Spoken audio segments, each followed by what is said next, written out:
देखो, मैं कुछ बोल नहीं पाता हूं जब मैं आज के समय की जब स्थिति को देखता हूं तब, क्योंकि जब भी मैं इन स्थिति को देखता हूं तब मैं क्या बताऊं आपको कि मेरे दिल पे क्या गुजरती होगी। आप जरा समझ सकते हो मेरी बात को, मैं क्या बोलना चाहता हूं। 4 साल हो गए यार, क्या बोलूं मैं आप लोगों को। 4 साल हो गए यार, सही में बच्चों का पूरा भविष्य बर्बाद करके रख दिया, पूरा भविष्य बर्बाद करके रख दिया।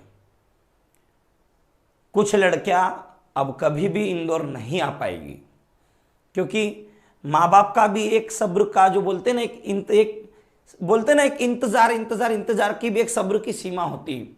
उन लोगों की भी सब्र की सीमा टूट चुकी है।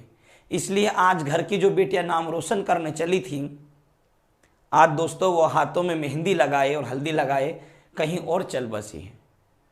और जो बेटा और बेटी इंदौर जैसे बड़े बड़े शहर में जाता है अपने सपनों को पूरा करने के लिए, आज वो गांव में कहीं ठेले पर मजदूरी कर रहा है। ये वही युवा था जिसके कंधे पर भारत का इतिहास लिखा जाना था। पर मध्य प्रदेश की सरकार ने 4 साल के अंदर, इस 4 साल की अवधि के अंदर साथियों कहीं भी युवाओं के हक की बात नहीं की है, कहीं पर भी। ये दर्द आपके सीने में भी है, मेरे सीने में भी है, क्योंकि जितना मैं ऑफलाइन स्टूडेंट से जुड़ा हुआ हूं, जितनी उनकी दिनचर्या को जानता हूं, आज के समय में सरवाइव करना बहुत बड़ी बात है। हम कब तक स्टूडेंट को बेवकूफ बनाएंगे कि यार अगले महीने वैकेंसी होगी, 2 महीने और रुक जा बेटा और इंतजार कर ले। मैं बता रहा हूं कि मेरा स्टूडेंट है, नाम नहीं बताऊंगा मैं, अच्छा नहीं लगेगा। परसों कॉल आया उसका मेरे पास, परसों जब मैं क्लास पढ़ा के फ्री हुआ, बोले कि सर मैं क्या करूं, मैं कहीं पार्ट टाइम जॉब कर लूं क्या। और वो लड़का, मैं आपको अभी नहीं बता सकता नाम, जिस दिन रिजल्ट आएगा उस दिन मैं बताऊंगा।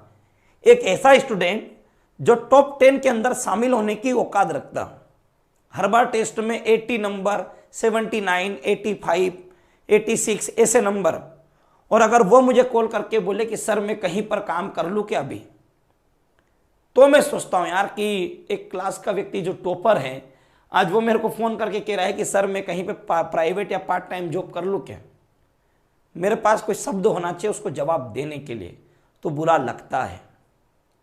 इस कुत्ती सरकार ने जितना जख्म आपको दिया है उतना जख्म मुझे भी दिया है। यार मुझे एक चीज ये समझ में नहीं आती, आखिर करे तो करे क्या, ऐसी हमसे क्या गलती हुई कि सरकार हमसे इतनी रूठी हुई, ऐसा हमने क्या कर दिया। आखिर आज हम इस पड़ाव पे आके जो खड़े हैं, इसमें मेरे को कोई तो बताओ यार हमने किया क्या ऐसा कि हमारे साथ इतना बुरा हो रहा। हमें पता है यार 50-60 हजार पद एमपी पुलिस में खाली है, हमें पता शिक्षक भर्ती के अंदर 1-1 लाख पद खाली है।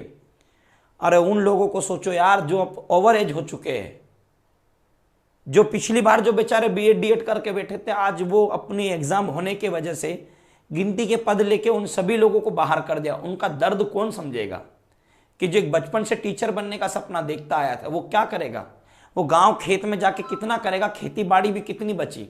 और इतने मालदार तो हम है नहीं कि यार हम लोग उसको चला ले और काम कर ले। ये दर्द आपके सीने में भी जितना दर्द है, ये उतना ही दर्द मेरे सीने में भी है।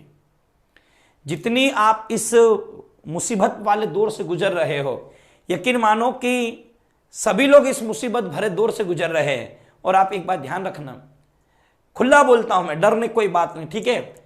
ये सोचते थे ना यार हर बार कि यार कुछ बोलेंगे सरकार के खिलाफ तो सरकार टारगेट बना लेते। मैं तो कहता मेरे को जेल में डाल दो, जाओ वहीं सड़ा सड़ा के मार दो।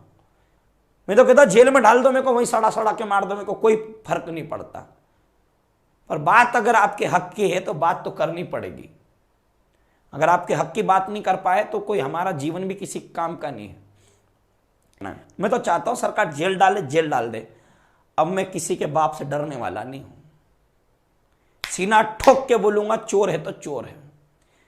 कोई सी भी सरकार रही, इनके बाप से अपन डरने वाले नहीं है। हक चाहिए, बहुत दिमाग खराब हो गया है, बहुत परेशान कर लिया इन लोगों ने हमको। अरे भाई हमने तो सोचा था ना अच्छी सरकार आई है, सब कुछ काम अच्छा चल रहा है, तो दोनों यार वैकेंसी। क्या हमारे बच्चों से क्या गलती हो गई ऐसी, क्यों ना आज भुखमरी के दिन देखना पड़ रहा है, आज उनके माँ बाप को दर दर की ठोकरें खानी पड़ रही, भटकना पड़ रहा है। ये दर्द है हमारे दिल के अंदर, पर हम क्या करें, अभी कुछ कर नहीं पा रहे। एक सही वक्त का इंतजार, अगर जब जेल गए और जेल के अंदर सड़ा भी देना तो मैं बोलता कोई फर्क नहीं पड़ता। क्या करेंगे ये लोग, इसके अलावा इनको आता भी क्या, दूसरा कुछ नहीं आता इनको, ये लोग कुछ कर भी नहीं सकते हमारा। और ध्यान रखना, अभी ये जो मुट्ठी है ना, ये जो हाथ अभी खुला हुआ है, जिस दिन आंदोलन के लिए जब ये एक साथ इकट्ठा हुआ और इस मध्य प्रदेश के अंदर इंकलाब की क्रांति हुई, तो यकीन मानो एक बार फिर से मध्य प्रदेश के अंदर इतिहास लिखा जाएगा कि युवाओं के अंदर इतना ताकत है। अरे वो अच्छों को झुका सकते यार, ये निकम्मे लोग क्या लगेंगे अपने आगे, बस ये मुट्ठी को बांधने की तैयारी है। तो साथियों, बहुत ही जल्द एक खतरनाक आगाज होने वाला है, चाहे हम रहे या ना रहे, पर कुछ ऐसा करके जरूर जाएंगे कि दुनिया हमें याद रखे और आप लोगों को भी याद रखे कि आप लोगों ने क्या काम किया था। रही बात आंदोलन की, तो अभी इन्होंने बहुत अच्छा बहाना ले रखा है कोरोना का। ठीक है, अभी ले लो बहाना, कितना लोगे, ठीक है 2 साल से बहाना ले रहे हो, उसके पहले 1.5 साल से ले रहे हो, बाकी 2.5 साल क्या करा इसका हिसाब भी हम मांगेंगे, क्योंकि वक्त सबका आता है। एक दिन वक्त तो कुत्ते का भी आता भाई साहब, एक दिन वो भी मालिक के ऊपर भुग देता है। हमें कुछ भी समझ लो आप, हमें कोई फर्क नहीं पड़ता, एक दिन हम भी उठेंगे, है ना, एक दिन हम भी उठेंगे, फिर देखो हम क्या करते हैं।